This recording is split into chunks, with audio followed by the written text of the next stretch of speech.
Hello parents, welcome back to the Indian Toddler. Thank you for watching the previous videos, and if you haven't, please make sure that you do. I'm sure you like it. So today's video is about how to teach your child learn early communication. And before we get into the video, a brief introduction of the channel. This channel is basically dedicated to all those excellent parents who are trying really hard.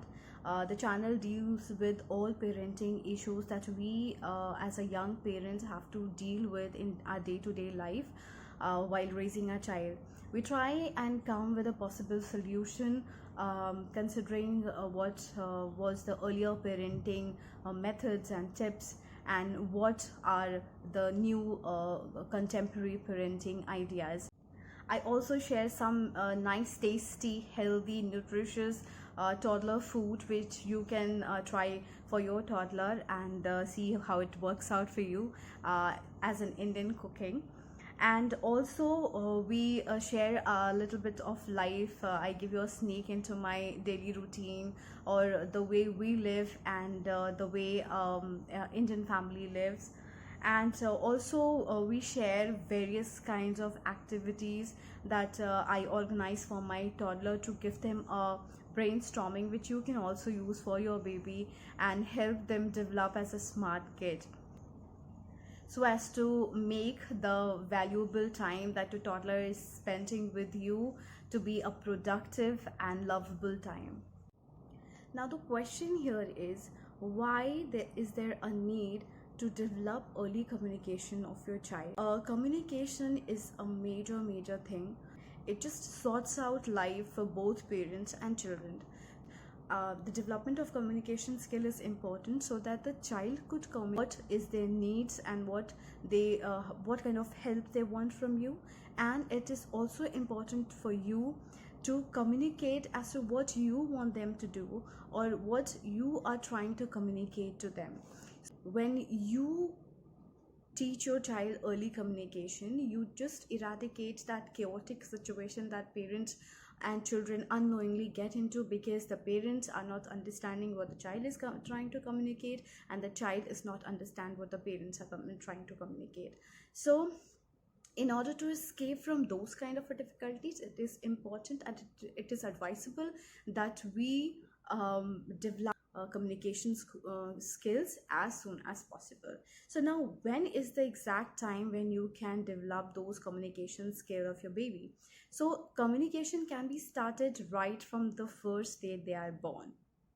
But it might just sound strange, but yes, babies do understand everything. They do understand everything that is going around them. It's just that they cannot express or they cannot speak, but however they do understand everything. So from the very first day when they are born, you can just start communicating with certain noise and everything, so they can correlate with you whatever you want to tell them.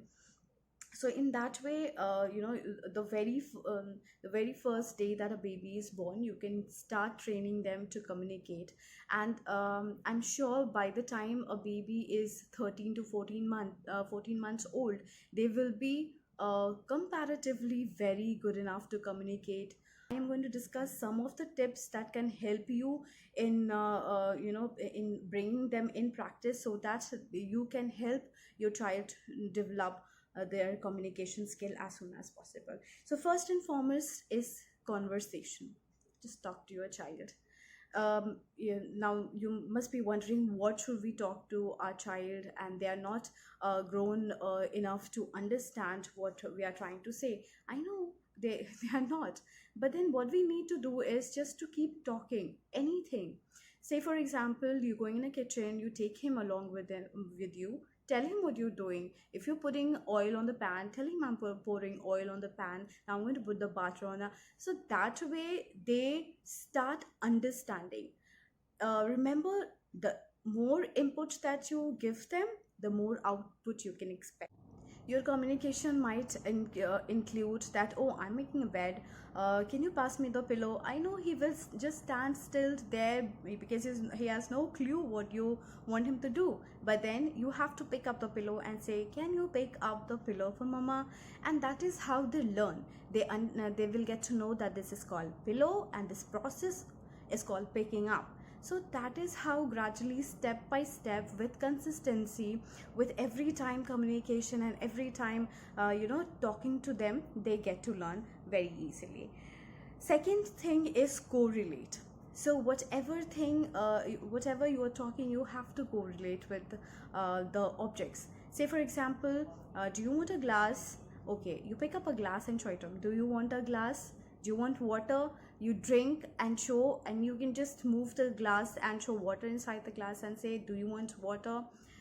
You let them talk, you let them come up with what they are understanding. And so the third thing is, make them listen as much as possible. So as much as input they take in terms of listening to various things, the more of the outputs they will give you back.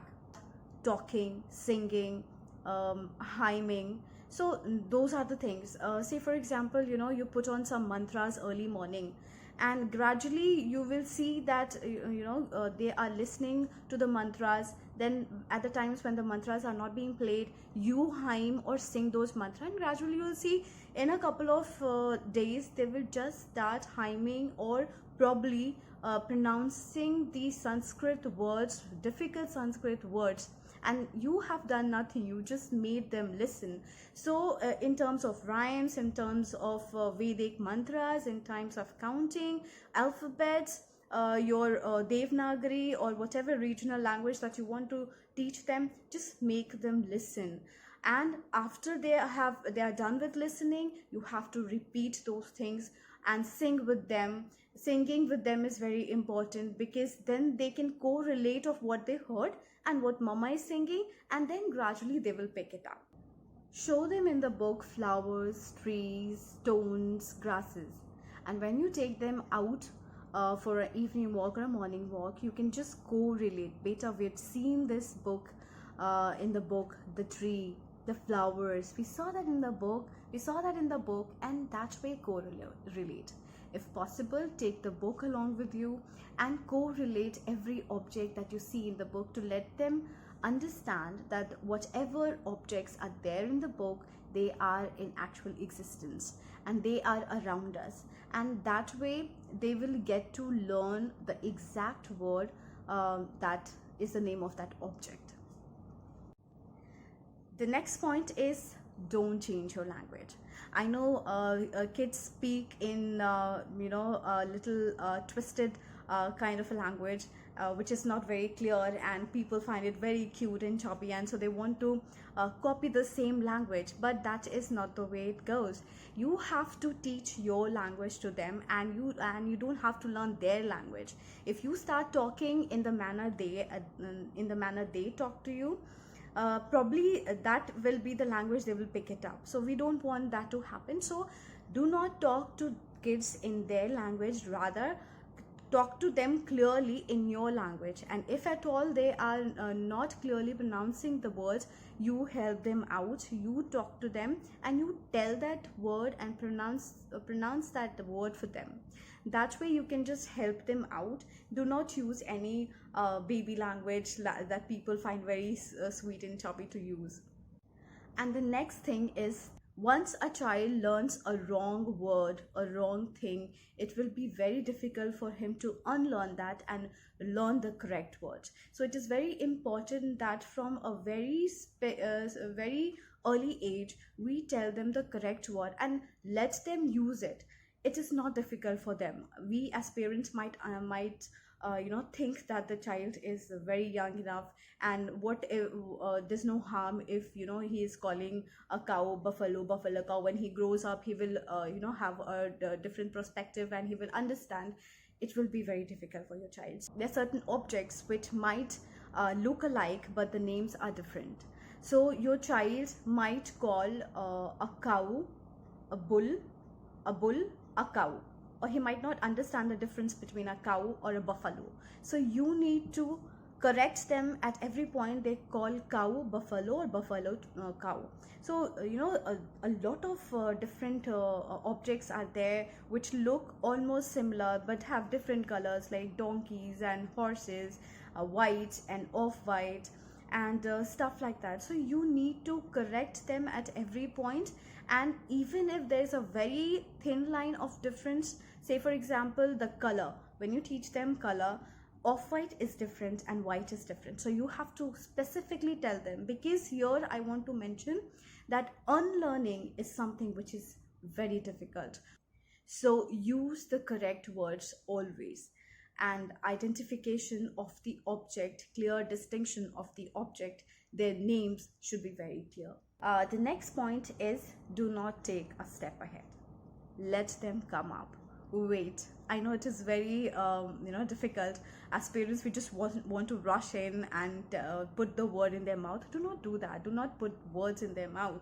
I understand when you have taught him or her the difference between a pen and a pencil, and the child, when you pick up a pencil and ask them what is this, they're just about to come and say pencil, but then you rush to say, oh, pencil. So don't do that. Let them, give them a chance to come up, give them a chance to think and to utter that word. When they utter those words consistently and repeatedly, it sits in their brain, and that is how it becomes even more easier. At times they can be difficult words, big words, and it is very difficult for your child to pronounce that big word. So what you can do is cut them, cut the word dangerous. That is how dangerous might be a big word for them. So you can tell them, beta, this is dangerous, dangerous, dangerous, dangerous, and repeat that for 2 to 3 times, and yes, they will get that. Then books are very important. So you can introduce book as soon as they're born. Even when they're not able to understand, you can just read them bedtime stories, and once they are 3 to 4 months and they start mastering their grabbing technique, so that is the time you can just give them hardbound books, which are like very handy and small. So they will get the feel of the book, and gradually by flipping and looking at the pages and things, and then when you point out and tell them that this is a particular thing, you name them, then the child will gradually start understanding. He might not be able to tell you back what you've told him. He might not be able to meet your expectation and say, okay mama, this is a cow and this is a buffalo, but the point is that they are understanding. Ask them what they want. Let them point out to the specific thing that they wanted, and not what you picked up and gave it to them. So encourage them to identify as to what they wanted and to ensure that they get what they wanted. Just to put an example, if there is a teddy bear and if there is a soft toy dog, and if they want the dog, you have to specifically ask them, do you want the teddy or do you want the dog? If they are insisting on the dog, you can just pick up the teddy and give it to him, and just notice that whether he's accepting that or no. If he's accepting, you have to take away teddy and tell, beta, you wanted the dog. So that way they will get a help in understanding what they wanted was called. And the last thing is, just sing with your baby. Talk, sing as much as possible. Sing all their rhymes. They are very interesting. And that way, when you have a bedtime, where you get onto the bed, it's sleeping time. So you can just keep hymning, or you just can sing. And if your child is singing, try and repeat after them rather than saying the word ahead. And the last advice is to help your child learn early communication. Just communicate with them, and within a matter of 18 months, I am sure your all troubles will be gone, because your child will be able to communicate what they want, what they don't want, at least if not very clearly verbally, by their actions. So that was all for today's vlog. I hope the tips may be of some help to you, and if they are of your help, please comment in the comment section and give us a thumbs up. And for any other advice or suggestion, you can always comment that in the comment section. We will try and improve as much as we can. Also, I want this channel to be a two-way process. I myself is a young parent, and I would like to hear your comments, and I would like to hear your suggestions as well, how you deal with everything. That will help me also to develop as a better parent. So yeah, I want this to be a two-way process, and let us develop together. It is a very good platform that we can have a cultural exchange. We can understand each other's culture and language and tradition, and then we can actually make our children aware of that. And that is one way, since it is a global family, so just let us grow together. Thank you for watching the video. I hope you liked and enjoyed the video, and if you do, please give it a thumbs up and subscribe to our channel, and also share it with your family and friends. See you in the next video. Till then, take care. Bye bye. Stay safe.